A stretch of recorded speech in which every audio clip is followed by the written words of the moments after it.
বিসমিল্লাহ। বাপরে বাপ, 18 কেজি কুমড়া। 18 কেজি,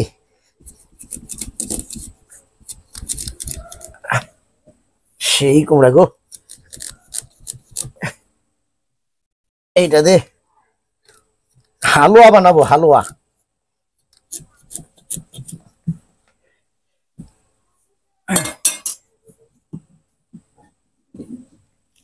মাশাআল্লাহ, সেই রকম। এই যে দেখছো, এই যে 18 কেজি। হ্যাঁ,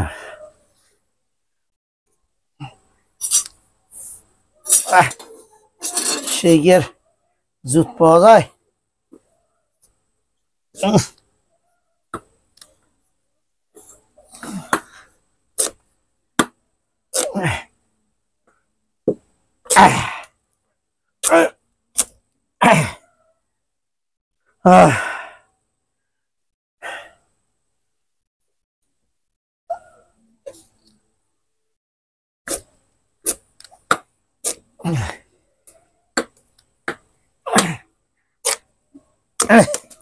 এই হলো 18 কেজি মিষ্টি কুমড়া কাটা শেষ আর কি।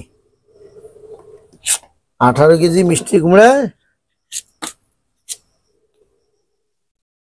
আর 10 কেজি দুধ। এগুলো কাজু বাদাম। হ্যাঁ, কাজু বাদাম দিচ্ছি।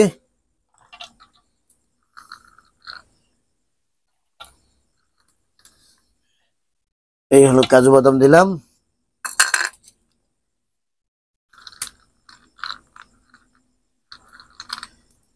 এই কাঠ বাদাম দিলাম, কাঠ বাদাম। এইবার এই যে চীনা বাদাম দিচ্ছি,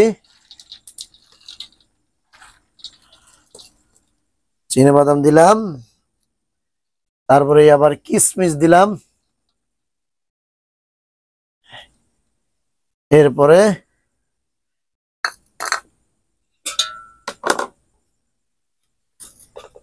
এরপরে ধরো, এটা ধরো।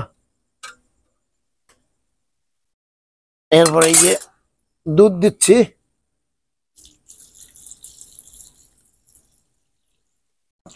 এই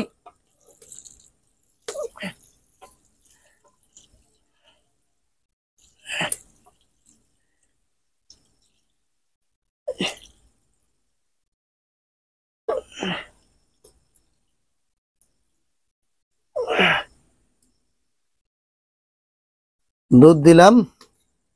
এরপরে সম্পূর্ণ সিদ্ধ হয়ে গেলে পেস্তা বাদাম দেব, এলাচ, গোলমরিচ, তেজপাত, এই সমস্ত জিনিস দিয়ে দেব। তারপরে আপনাদেরকে আবার বলা হবে ইনশাআল্লাহ। এটা কি করব? এই যে আলহামদুলিল্লাহ, রাত্রেবেলা মিষ্টি কুমড়া কাটলাম আর সকালবেলায় মিষ্টি কুমড়ার হালুয়া তৈরি করেছি। এই হালুয়ার ভিতরে রয়েছে গাভীর দুধ, কাজু বাদাম, পেস্তা বাদাম, চীনা বাদাম, কাঠবাদাম, কিশমিশ, নারিকেল, আরও অনেক কিছু।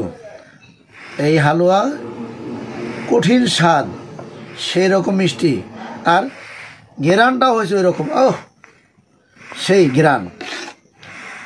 এই হালুয়া অনেক মানুষই জীবনে কোনোদিন খায়ও নেই, আর এটা তৈরিও কোনোদিন কেউ করেনি। মিষ্টি কুমড়ার হালুয়া আমি যে প্রসেসে করেছি, এই হালুয়াটা অত্যন্ত সুস্বাদের। আপনারা সকলেই তৈরি করে খাবেন, ভালো লাগবে।